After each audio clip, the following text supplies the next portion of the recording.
আসসালামু আলাইকুম রহমতুল্লাহ বারকাতুহু। সম্মানিত ভাই বোনেরা, আশা করি আপনারা সকলে ভালো আছেন। আপনাদের সকলকে আমার ইসলামিক মোটিভেশন চ্যানেলে অভিনন্দন। আজকে আলোচনা হচ্ছে পুরোপুরি ভিন্ন ধর্মী একটা আলোচনা। সেটা হচ্ছে তৎকালীন সময় অর্থাৎ আরব সময়, যখন সে সময় মূর্তির পূজা করা হতো, অর্থাৎ সে সময় ছিল 365 অথবা 360টি মূর্তি কাবা ঘরের ভিতরে।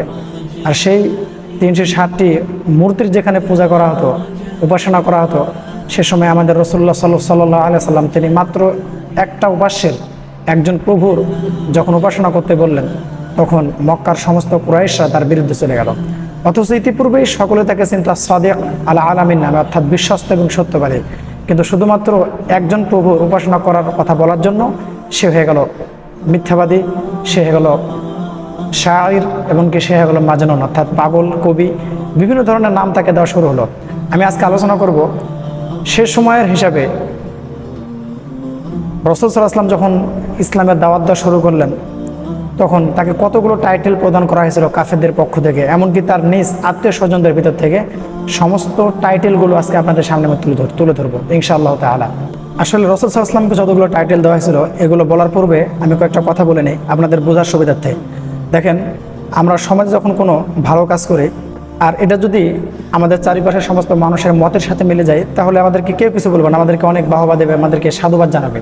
কিন্তু আমাদের ভালো কাজগুলো যদি কোনো মানুষের, কোনো মতের, কোনো মানুষের বিরুদ্ধচারণ হয়ে যায়, তাহলে অবশ্যই তারা আমাদের জন্য, আমাদের প্রতিকূলে চলে যায়, অর্থাৎ তারা আমাদের বিরুদ্ধে বিভিন্ন ধরনের পরিকল্পনা শুরু করে দেয়। ঠিক একই রকমভাবে রাসূলুল্লাহ সাল্লাল্লাহু আলাইহি ওয়াসাল্লামের জীবনে এই জিনিসটাই ঘটেছিল। তিনি যখন তাদের মতের ভিতরেই বিভিন্ন ধরনের রায় দিচ্ছিলেন, ভার্ডিক্ট দিচ্ছিলেন, আর এটা তাদের মতের ভিতরে ছিল, অর্থাৎ তাদের বিরুদ্ধচারণ হয়নি, সে সময় তারা রাসূল সাল্লাল্লাহু আলাইহি ওয়াসাল্লামকে আস-সাদিক আল আলামিন নামে ডাকতেন, অর্থাৎ বিশ্বস্ত এবং সত্যবাদী। কিন্তু যখন তিনি তাদের মতের বিরুদ্ধে কাজ করে দিলেন, অর্থাৎ কোথায় 360টি মূর্তি আর কোথায় একজন প্রভু, 360টি মূর্তির পরিবর্তে রাসূল সাল্লাল্লাহু আলাইহি ওয়াসাল্লাম মাত্র একজন রবের ইবাদত করতে বলেছিলেন। তিনি বলেছিলেন, ইন্নাল্লাহা রাব্বি ওয়া রাব্বুকুম ফা'বুদু, ইন্নামা ইলাহুকুম ইলাহুন ওয়াহিদ, নিশ্চয়ই তোমাদের প্রভু এবং আমার প্রভু তিনি হচ্ছেন মাত্র একজন, অর্থাৎ তোমরা তারই ইবাদত করো। সুবহানাল্লাহ। এই কথাটা তারা মেনে নিতে পারে না, কারণ তাদের ধারণা ছিল এটাই যে 360 জন মূর্তির শক্তি অবশ্যই বেশি হবে একজন প্রভুর থেকে, নাউযুবিল্লাহি মিন যালিক। কিন্তু রাসূল সাল্লাল্লাহু আলাইহি ওয়াসাল্লাম তাদেরকে সঠিকভাবে বোঝাচ্ছিলেন যে প্রভু কখনো 360 জন হতে পারে না, প্রভু কখনো অনেকজন হতে পারে না, প্রভু কখনো দ্বিতীয় হতে পারে না, প্রভু মাত্র একজন এবং অদ্বিতীয় হয়। তাহলে আমরা এখন জানবো যে রাসূলুল্লাহ সাল্লাল্লাহু আলাইহি ওয়াসাল্লামকে কতগুলো টাইটেল দেওয়া হয়েছিল। এক নম্বরে যে টাইটেল তারা রাসূল সাল্লাল্লাহু আলাইহি ওয়াসাল্লামকে দিয়েছিল, সেটা প্রথমে হচ্ছে পাগল, নাউযুবিল্লাহি মিন যালিক। তারা রাসূল সাল্লাল্লাহু আলাইহি ওয়াসাল্লামকে উপহাস করে বলতো যে ইন্নাকা লামাজনুন, অবশ্যই তুমি হচ্ছে পাগল, নাউযুবিল্লাহি মিন যালিক। আমি কথা বাড়াবো না, শুধু টাইটেলগুলো আপনাদের সামনে তুলে ধরবো আর হালকা একটু করে রেফারেন্স দেবো, একটু মনোযোগ দিয়ে আপনারা শুনবেন। দ্বিতীয় নাম্বার যে টাইটেল রাসূল সাল্লাল্লাহু আলাইহি ওয়াসাল্লামকে দেওয়া হয়েছিল, সেই টাইটেলটা হচ্ছে তাকে কবি বলা হয়েছিল। আর এই বিষয়ে আল্লাহ সুবহানাহু ওয়া তাআলা পবিত্র কোরআনের ভিতরে বলেছেন যে ওয়া ইয়াকুলুনা আইন্না লাতারিকু আলিহাতিনা লিশাইরিন মাজনুন, তারা বলল, আমরা কি একজন কবি ও পাগলের জন্য আমাদের উপাস্যদের পরিত্যাগ করব? নাউযুবিল্লাহি মিন যালিক। অর্থাৎ তাদের বক্তব্য ছিল এটাই যে আমরা কিসের জন্য একজন পাগলের কথাই, অর্থাৎ এর পূর্বে এরকম কথা কেউ কখনো বলেনি, বরং একজন মানুষের জন্য আমরা এতগুলো উপাস্যকে বাদ দিয়ে দেবো, নাউযুবিল্লাহি মিন যালিক।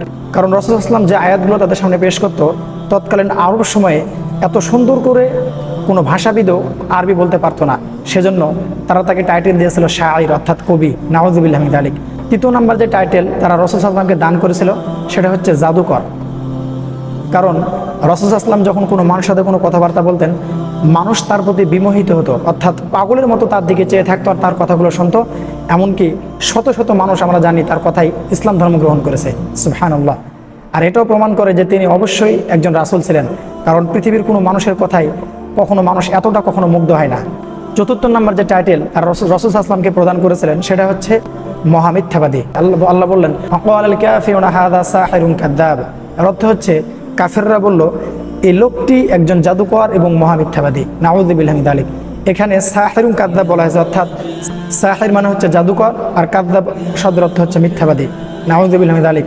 আমি পূর্বে যে কথাটা বললাম, অর্থাৎ তাকে জাদুকর বলা হতো, এই আয়াতের ভিতরে আল্লাহ সুবহানাহু ওয়া তাআলা একই সাথে দুইটা তুলে ধরেছেন। 5 নম্বর যে টাইটেল তারা রাসূল সাল্লাল্লাহু আলাইহি ওয়াসাল্লামকে দান করেছিল, সেটা হচ্ছে পুরাতন উপাখ্যান বর্ণনাকারী, অর্থাৎ পূর্বের মানুষ কি করেছে, পূর্বে কি ঘটেছে, আগের নবী রাসূলগণ কি করেছেন, এই ঘটনাগুলো তাদের সামনে যখন তুলে ধরতেন তখন তারা বলতো যেটা হচ্ছে কিচ্ছা কাহিনী, নাউযুবিল্লাহি মিন যালিক। আর এই প্রসঙ্গে আল্লাহ সুবহানাহু ওয়া তাআলা পবিত্র কোরআনের ভিতরে বলেছেন, ইন হাযা ইল্লা আসাতিরুল আউয়ালিন, অর্থাৎ তারা বলতো এটা পূর্ববর্তীদের মিথ্যা উপাখ্যান ব্যতীত আর কিছুই নয়, নাউযুবিল্লাহি মিন যালিক। সূরাতুল আনফালের 31 নম্বর আয়াত। 6 নম্বর যে টাইটেল তারা রাসূল সাল্লাল্লাহু আলাইহি ওয়াসাল্লামকে প্রদান করেছিল সেটা হচ্ছে অন্যের সাহায্যে মিথ্যা রচনাকারী, নাউযুবিল্লাহি মিন যালিক। এর অর্থ এটাই। এ প্রসঙ্গে আল্লাহ সুবহানাহু ওয়া তাআলা পবিত্র কোরআনের ভিতরে বলেছেন, ইয়াকুলুনা ইন্নামা ইউআল্লিমুহু বাশার, অর্থ তারা বলে যে তাকে শিক্ষা দেয় একজন মানুষ, নাউযুবিল্লাহি মিন যালিক, কিন্তু তাকে কখনো একজন মানুষ শিক্ষা দেয়নি। আল্লাহ সুবহানাহু ওয়া তাআলার পক্ষ থেকে যে ফেরেশতা তার কাছে ওহী নিয়ে আসতেন তিনি হচ্ছেন জিবরাইল আলাইহিস সালাম, তার মাধ্যমেই তিনি ওহী পেতেন। এটা হচ্ছে সূরাতুন নাহলের 103 নম্বর আয়াত। 7 নম্বর যে টাইটেল তারা রাসূল সাল্লাল্লাহু আলাইহি ওয়াসাল্লামকে প্রদান করেছিল সেটা হচ্ছে মিথ্যা রটনাকারী, নাউযুবিল্লাহি মিন যালিক। তিনি কোনোদিন মিথ্যা কথা বলেননি, এটা তাদেরই স্বীকৃতি, কারণ পূর্বে তারা রাসূল সাল্লাল্লাহু আলাইহি ওয়াসাল্লামের নাম দিয়েছিল সাদিক আল আলামিন, অর্থাৎ বিশ্বস্ত এবং সত্যবাদী। আর তারাই বলছে বিপরীত কথা যে তিনি নাকি মিথ্যাবাদী, নাউযুবিল্লাহি মিন যালিক। এ প্রসঙ্গে আল্লাহ সুবহানাহু ওয়া তাআলা পবিত্র কুরআনের ভিতরে বলেছেন, ওয়াকালাল্লাযীনা কাফারু ইন হাযা ইল্লা ইফকুন ইফতারাহু ওয়া আনাহু আলাইহি কওমুন আখারুন, নাউযুবিল্লাহি মিন যালিক। এর অর্থ হচ্ছে কাফেররা বলে এটা বানোয়াট ছাড়া কিছুই নয় যা সে উদ্ভাবন করেছে, এবং অন্য সম্প্রদায়ের লোকেরা তাকে এ ব্যাপারে সাহায্য করেছে, নাউযুবিল্লাহি মিন যালিক। কীরকম কথাবার্তা দেখেছেন, তারাই পূর্বে রাসূল সাল্লাল্লাহু আলাইহি ওয়াসাল্লামকে সত্যবাদী বলেছে, সাদিক বলেছে, এমনকি আলামিন বলেছে, বিশ্বস্ত। সে মানুষগুলো এখন সুবিধাবাদী হওয়ার জন্য, কিছু ফায়দা অর্জন করার জন্য জানা সত্যকে অস্বীকার করে রাসূল সাল্লাল্লাহু আলাইহি ওয়াসাল্লামকে মিথ্যাবাদী বলছে।